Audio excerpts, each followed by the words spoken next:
Hey, what's happening, guys? Welcome to Ironman Simulator, one of my favorite Roblox games. I used to have a video about this game showcasing all the Ironman suits from the game, but I felt like making another one with the proper detailed breakdown of the suits, where they come from, comparing game suits to the real suits, all the available in-game comments, as well as some tips and tricks. Before we get into suits, let's go through all the possible comments in this game.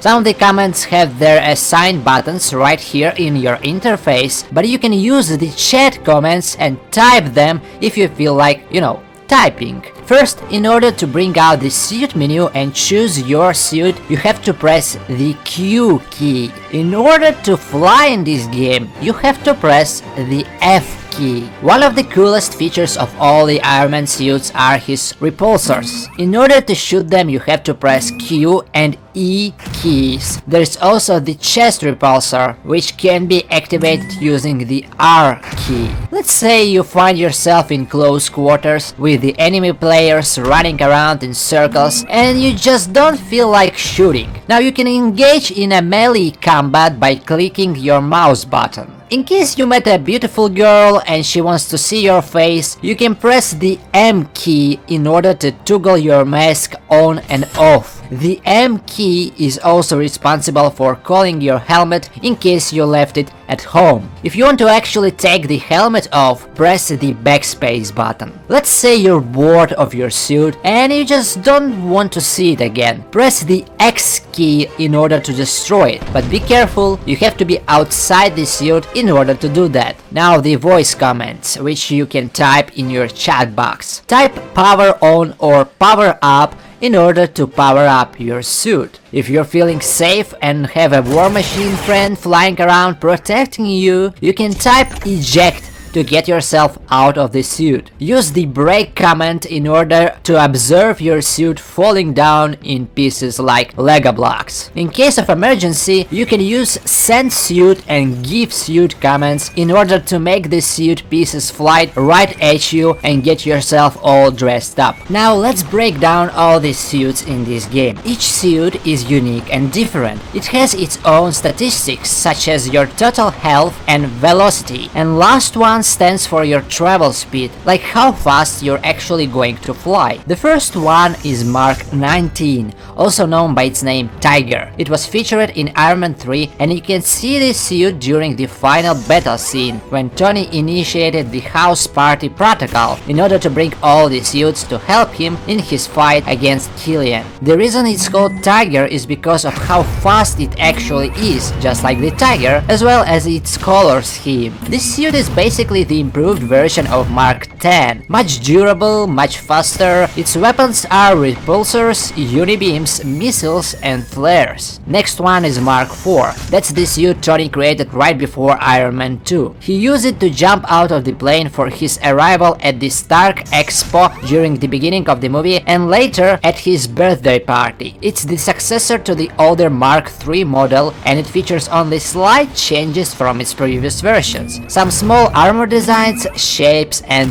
edges. Mark 20, also known as the Python. Mark 20 features a really cool gold, titanium, platinum design. It's known for its flight durability and high altitude flight capabilities. The suit was created as part of Tony's Iron Legion. During the final fight in Ironman 3, it was activated by Jarvis with the other 34 suits during the house party protocol, and it bravely fought a bunch of extremist soldiers. It was destroyed during the Clean Slate protocol, along with other 20 armors, when Tony decided to take a small break from all of his actions. Next one is Mark 12. It was the third advanced Ironman suit, the successor of Mark 11. The suit, just like some of the previous ones, was featured during the house party protocol in Ironman 3. Unlike most of the previous suits with the traditional red and gold schemes, this one's color scheme is mostly silver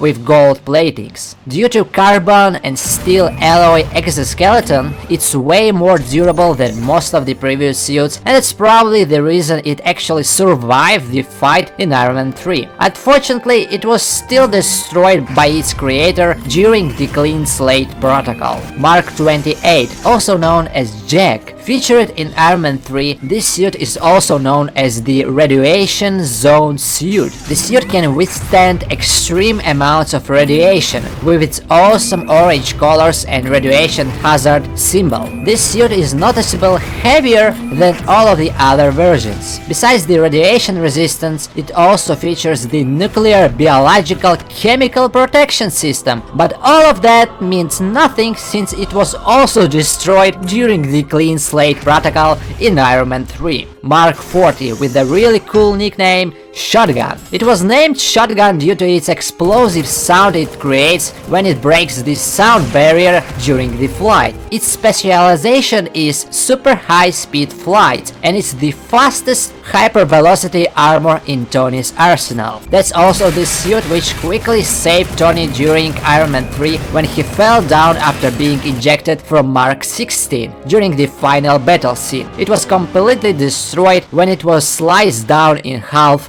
by the bad guy. Mark 6, the sixth suit built by Tony Stark, which features a newly improved arc reactor. It has the triangular shaped unibeam on its chest with the classic red, gold and silver plating.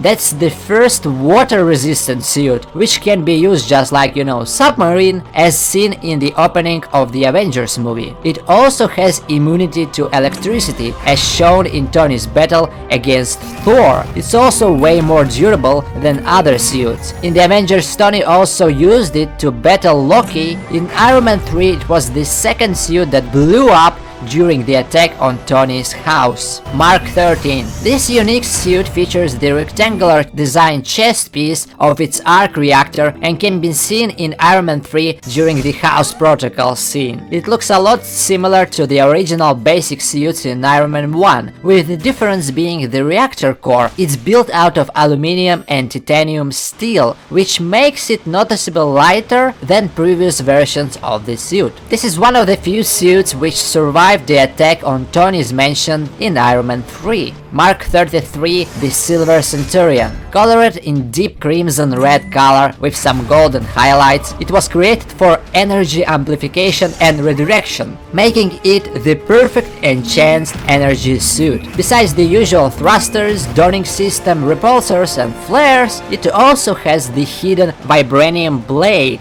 In Iron Man 3, its arc reactor got completely destroyed and it's unknown what happened to the suit after. Mark 21, the Midas. This awesome looking golden candy is a fully loaded high altitude suit, and we can see it in action in Iron Man 3 during the final fight scene. Its nickname, the Midas, comes from the Greek mythology character who could turn anything he touched into gold. Its armor design is based completely off the Mark 7. The only difference is the shiny gold plating, which is made out of the gold titanium alloy. And guess what? It was also destroyed during the Clean Slate Protocol in Iron Man 3. Mark 14. It's the last advanced Iron Man suit featuring silver and black plate designs, really cool faceplate and helmet, and a small circular shaped unibeam on his chest. That's one of the improved suits Tony created after the battle in New York. It's unknown what really happened to this suit, but it was most likely destroyed during the final battle in Iron Man 3. Mark 9. The fully loaded advanced flight prototype suit made its debut in Iron Man 3 during the House Party Protocol scene. It's the classic Iron Man suit featuring a basic red and gold color scheme with a slightly improved weapon system such as lasers, and it was also blown up by the end of the movie. War Machine Mark 1, also known as JRXL 2000 Variable Threat Response Battle Suit. It's only obtainable through the Game Pass, which costs $100 150 Robux. It has 400 health, 250 velocity, it features 2 breeze guns, 1 minigun, but unfortunately no repulsors. That's the suit used by Tony's friend James Rhodes, who became the War Machine. It was originally Tony's Mark II armor, which was later heavily modified with lots of cool weapons and armor additions. Unlike in the game, in the movies this suit does have repulsor blasts, the minigun, 2 assault rifles, a self-guided missile, an automatic Clarite pistol, M24 shotgun, and a grenade launcher. After the events of Ironman 2, Tony created a better version for his friends James, which was called War Machine Mark II, which later became known as the Iron Patriot suit. Mark 31 Piston. This beautiful armor features a teal and silver colored plating. Its face is colored light gold and is based on the basic design of all the Ironman suits, except it's slightly lighter and more enhanced. One of its key features is a high speed, and I mean really high speed. It's faster than most of the Ironman armors. It's actually the second to fastest armors, with the first being Mark 40 the shotgun. During the final battle in Ironman 3, it crashed onto the base of oil rig Mark 30, the Blue Steel. Part of the Iron Legion, it has blue and silver plates, with the triangular shape of Unibeam. Besides its awesome appearance, this suit didn't really have any unique features, except for also having a vibranium blade. It exploded into a huge firework during the end of the third movie. Mark 27, Disco.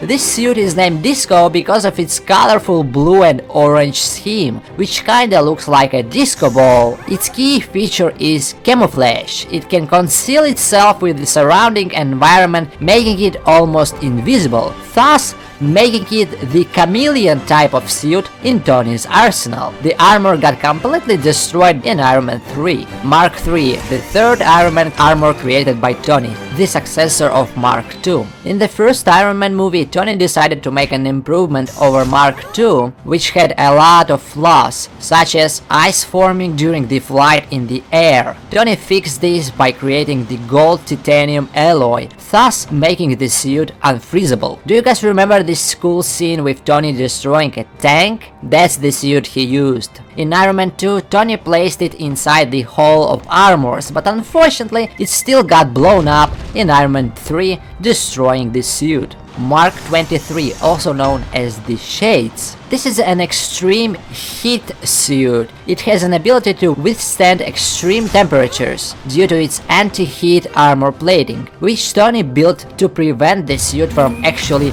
melting. It features a cool desert military design and can camouflage itself in the hot environment. It's the only armor to have such an awesome design, making it truly special and unique.